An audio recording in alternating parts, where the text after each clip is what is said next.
国疫情失控，医疗措施又跟不上，在疫苗接种不足以及先天性免疫力欠缺的情况下，有许多中国民众对国产疫苗效率也持有怀疑态度。外界担心，中国的疫情恐怕再次会演变成全球的大灾难。目前，美国、德国都相继表示愿意提供疫苗协助中国对抗疫情，但是都被中共当局拒绝。中国各地疫情持续扩大，中国在12月上旬松绑防疫措施，感染人数突然暴增。不过，官方公布的染疫死亡人数却异常的低。美国国务卿布林肯12月22日与中国外长王毅通电话时，讨论了疫情情况，并强调疫情资讯透明对国际社会的重要性，表示美国是最大的中共病毒疫苗捐赠国，已经准备要继续协助包括中国在内的全球各地人们的对抗疫情。到目前为止，中共政府尚未提出需要援助的要求。中共外交部发言人回答记者提问时，也明确拒绝援助。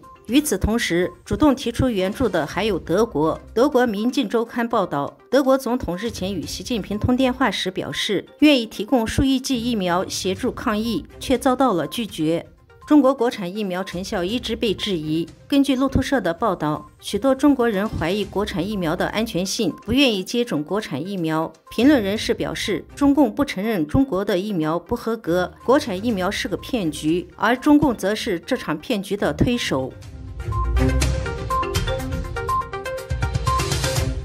中国疫情防控管理部门国家卫健委12月26日发布公告称，将中共病毒肺炎更名为新冠病毒感染，并宣布自明年1月8日起解除对中共病毒感染的甲类传染病预防控制措施，中共病毒感染不再纳入简易传染病管理。同一天，中国国家卫健委网站还发布了关于对新型冠状病毒感染实施乙类医管的总体方案，明确将中共病毒感染从乙类甲管调整为乙类乙管，并强调此举是以习近平新时代中国特色社会主义思想为指导的调整防控措施。对中共病毒感染者不再实行隔离措施，不再判定密切接触者，不再划定高低风险区，不再对入境人员和货物等采取简易传染病管理措施等等。中共当局本月初放宽严厉的防疫措施以来，全国中共病毒感染人数多次在官方统计中打破了每日的记录。舆论普遍认为，中国国家卫健委停止发布每日疫情信息的举动，不但会导致感染和死亡数据进一步失真，而且意在逃避盲目解封的责任。中国疫情持续上升，染疫和死亡人数也在急剧增加，各地医院患者拥堵，殡仪馆爆满，尸横遍地的画面频繁传出。员工透露，每天都要火化大量尸体，部分殡仪馆内有人被发现卖号赠钱，引发了现场已排队数小时的民众不满，双方爆发冲突，警察来了也没用。中共开始封锁消息，北京已经派警察接管了火葬场。12月25日，网传北京各大医院的太平间全部放满了尸体，尸体无处存放，当地政府就把玉泉营的一个冻肉冷库也放满了，共15000具尸体。很多尸体已开始放在冷库的外面。12月26日，自由亚洲电台报道说，有知情人士透露，殡仪馆和医院惨烈的场面传出后，引起了官方的不安。目前，北京的所有殡仪馆都已被民政局和警方接管，所有遗体只能由殡仪馆去接，不允许亲属自运。北京多家殡仪馆也证实，目前确实不允许家属自运遗体前往，必须由殡仪馆的车接或者120的车送达。北京东郊殡仪馆人员还说，现在火葬场外的街道上已不允许民间的运尸车辆排队。中国国内疫情大爆发之际，官方却宣布从明年1月8日起解除入境隔离措施，并恢复了中国公民出境旅游。很多国家担心3年前武汉疫情扩散全球那一幕可能会重演，各自调整了入境管理措施应对，并将中国列入了检疫查验的重点国家名单。中共在12月26日晚间宣布，从明年1月8日起，将中共病毒从乙类甲管调整为乙类乙管，依据相关法律，对感染者不再进行隔离。另外，也取消了境外游客入境中国后全员核酸检测和集中隔离，但游客需要在行前48小时进行核酸检测。同时，还有序恢复了中国公民出境旅游。中国国家卫健委也发公告说，将新冠病毒改名为新冠感染，这标志着中国将逐步解除严格的边境封锁。同程旅行平台的数据显示，消息发布后，全平台国际机票瞬间搜索量激增 8.5 倍，签证搜索量暴增10倍。去哪儿平台的国际机票搜索量也在15分钟暴增了7倍。中国快速放开疫情管制，同时又以各种方式压低相关死亡数据。有殡仪馆柜台贴出告示，要求办理的家属承诺死者并非死于中共病毒。还有网友说，医生威胁死亡证明上不能写新冠肺炎，否则不给火化。近日，在公众平台推特和微信上都流传北京、上海、广州等地殡仪馆大排长龙，或是在火葬场排队拿号等待的影片。还有影片称，医院太平间内冰柜早已不复使用，更多包裹好的尸体堆放在室外。尽管如此，中共近期疫情大爆发，究竟有多少人染疫死亡？官方无法给出可信且有效的数据。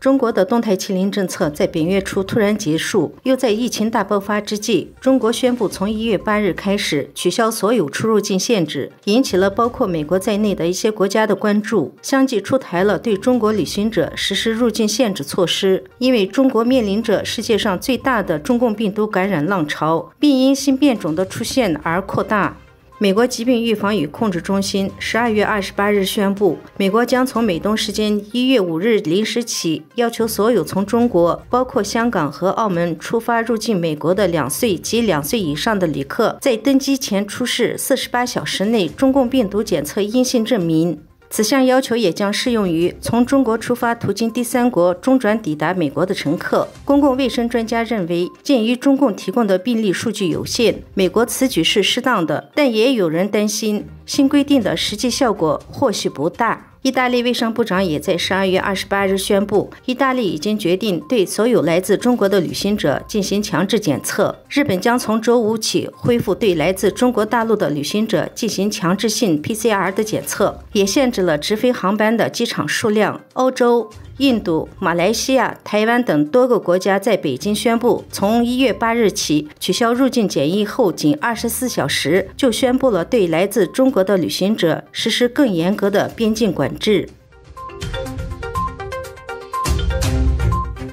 中共卫健委在新闻发布会上称，第一波疫情最高峰冲击没有出现大面积重症死亡。就在同一天，北京协和医院急诊科主任朱东华透露，此次疫情不仅患者数量多，而且危重病人高达80%。医院不只是缺人手，还缺仪器和设备，种种窘境令医护人员和公众质疑，重症风险被严重低估。这是他从医30多年来最困难的时期，面临着前所未有的挑战，同时也泄露了重症患者数量巨大的实情。